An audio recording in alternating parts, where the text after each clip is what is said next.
皆さんごきげんよう、上川薫です。今回取り上げる話題は、韓国が世界に誇るワースト1位、出生率の低さについて取り上げていこうと思います。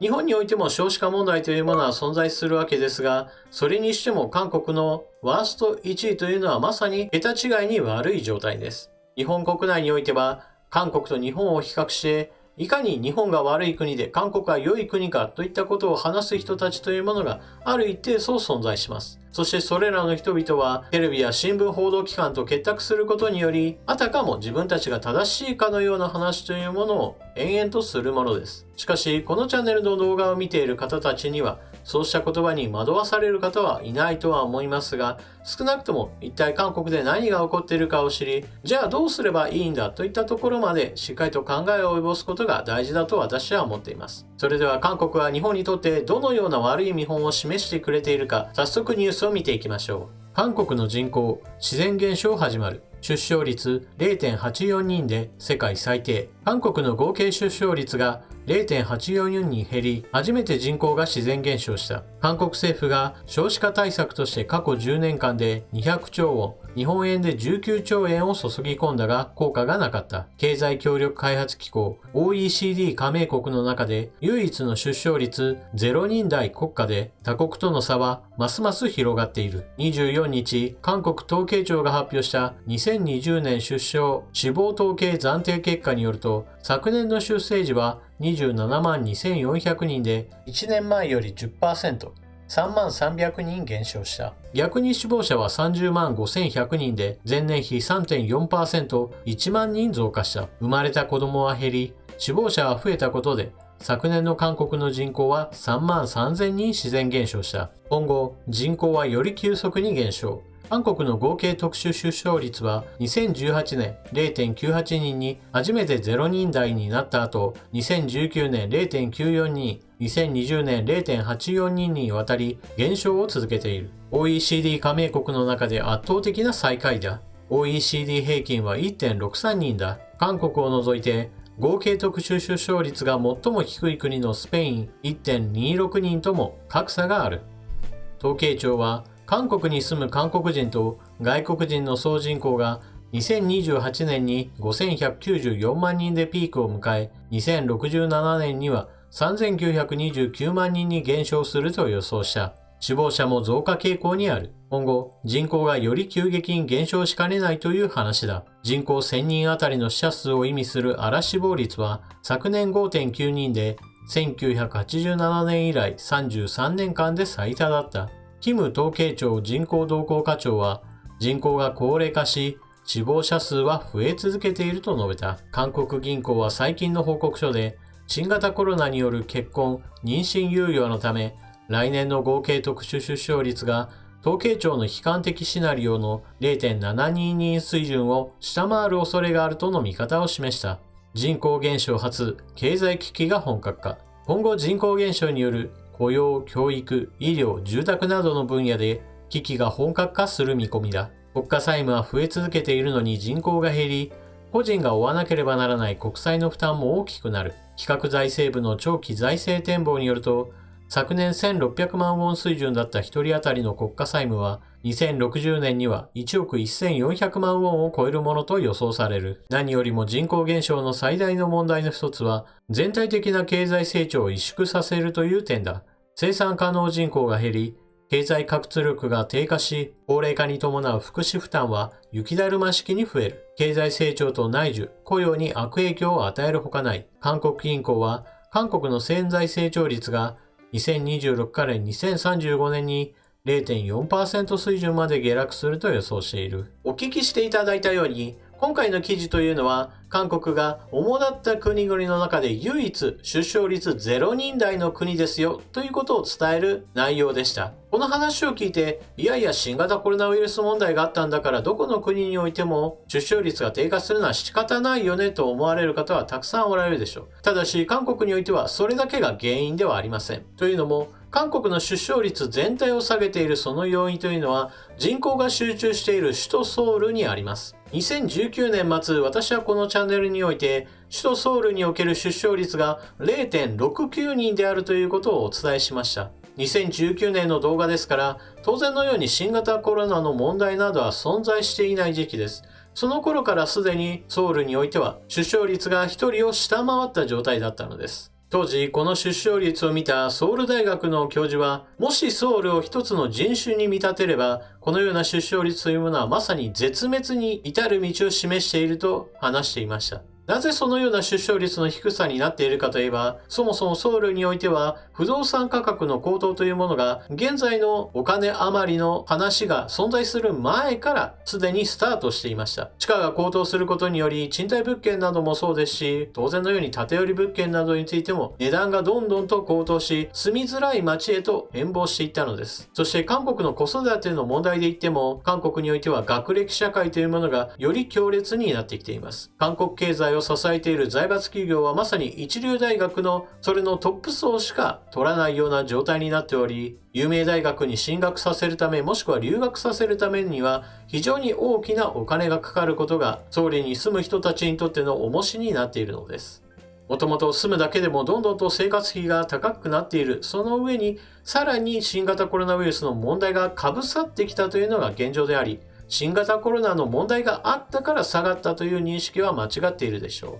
う。ですから新型コロナウイルスの問題が収束した後になっても、韓国におけるこうした出生率の低さについてはおそらくそう簡単に克服することはできません。そしてこのような韓国の状況というものを知っていることは、まさに日韓関係のことを考える上でも一つ重要な情報です。一人の人間の時間感覚ではなく国家という立場に立てば、年月の流れというものは日本に味方することを意味しています。もともと人口が少ない韓国は国内市場というものは小さいということは以前から指摘されていました。そのもともと人口が少ない国にあって世界ワースト1の出生率を記録しているのですが、当然のようにものすごい勢いで国内経済がしぼんでいくことを意味しています。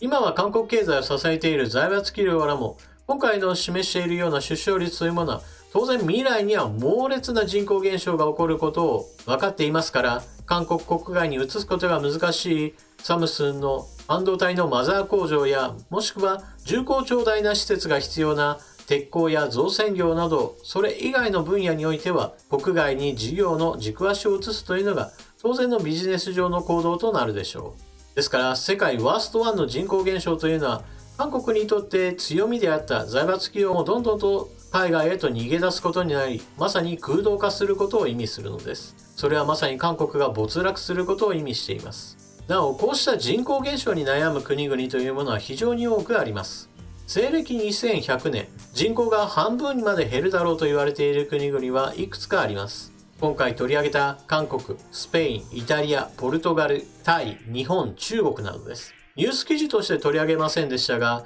中国についても人口減少というものが猛烈に進もうとしています。中国においても新型コロナウイルスの問題が発生する前からすでに出生率の急減というものが始まっており、そこにさらに新型コロナの問題があって大きな減少を見せているのです。一方、地球全体での人口はどのように推移するかといえば、それは全体としては増えると考えられています。2100年人口が半減するよといった国々の中に韓国や日本の名前が挙がっていたわけですが、一方において国連の予想によるとアフリカ大陸では人口増加というものが今後も続くと考えられており、そのような人口減少する勢いを上回る形で人口は増え、2100年頃に地球人口は100億人程度になっていると考えられています。なお、同じく国連の予想によると人口100億人を超えたあたりにおいてピークを迎え、それ以後はアフリカ大陸においても人口減少というものが始まり、地球人口そのものの減少傾向というものが始まるだろうと考えられています。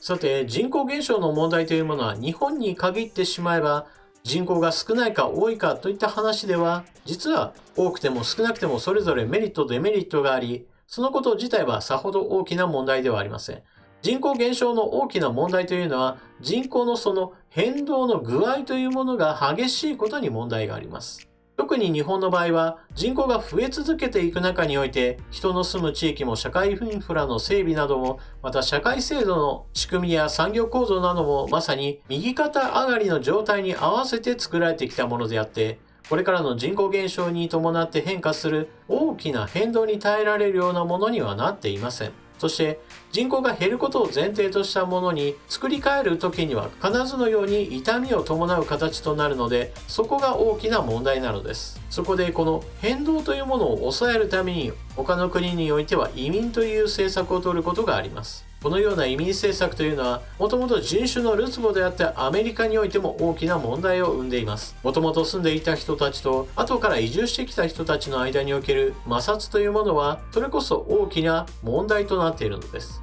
ましてや日本の場合であれば、さあ移民となればどこからやってくるかといえば、特定の国家に限られている異常な偏りが見られるものですから、現実問題としてうまくいくはずがありません。そこで日本の場合は、この変動幅を抑えるために取る方策というものは移民政策であってはなりません。基本的には日本人自身が住みやすく、そして子供を産み育てやすい環境というものを作る必要があります。最近だと少子化対策の成功例として挙げられる国としてハンガリーがあります。ハンガリーの場合はとにかく徹底的にお金を用意することによってこの少子化対策を実施しました。ハンガリーにおける少子化対策の予算というものは GDP 比における 5% 近くあります。一方で日本における少子化対策というのは GDP 比 1% 未満の状態ですから、ハンガリーの力の入れようというものがわかります。用意した少子化対策のお金がどのように使われるかといえば、例えばお母さんについて言えば、学生ローンがあれば子供を妊娠したよということが分かれば支払いというものが停止されて、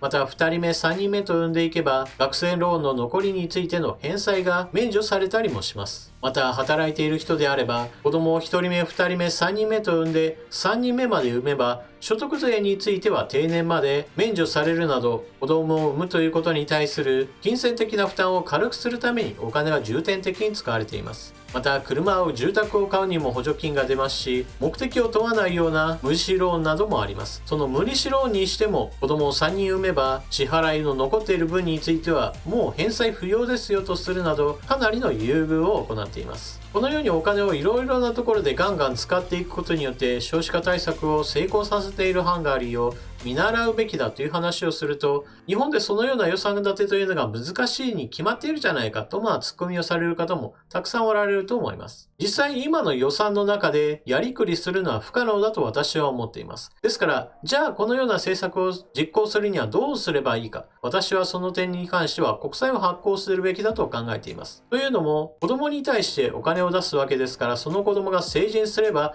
いずれ納税するということを前提にすれば、30年や40年といった長期の国債というものを発行し、お金を渡すということは必ず経済を回すことにもつながります。子供のために使われるお金というのは基本的には何かしらの企業の売上につながり、その売上というのは当然のように法人税となって国へと戻ってきます。ですから、満期を迎えるまでの間の利子払いというものは発生するわけですが、その分だけ実際にはもう大きなお金は消費者に渡って使われているわけですから、ある程度経済の帳尻というのは合うのではないかと私は考えています。このように韓国の出生率がワースト1をずっと独走状態ですよというニュースを聞いて、韓国という国は本当にひどい国だなというふうに感想を持つだけでもそれはそれで良いのですが、そこから先日本においても少子化問題があるんだから、じゃあどうやって解決したらいいかなというところにも一つ関心を持つことも良いことだと思います。そしてそこから先日本において少子化対策が足りないなと思う方はぜひとも政治家たちにもっとお金を出せばいいじゃないかという声を出すことに賛同してくれると嬉しいです。世界は広いですが、少なくともネットを通じれば情報というものは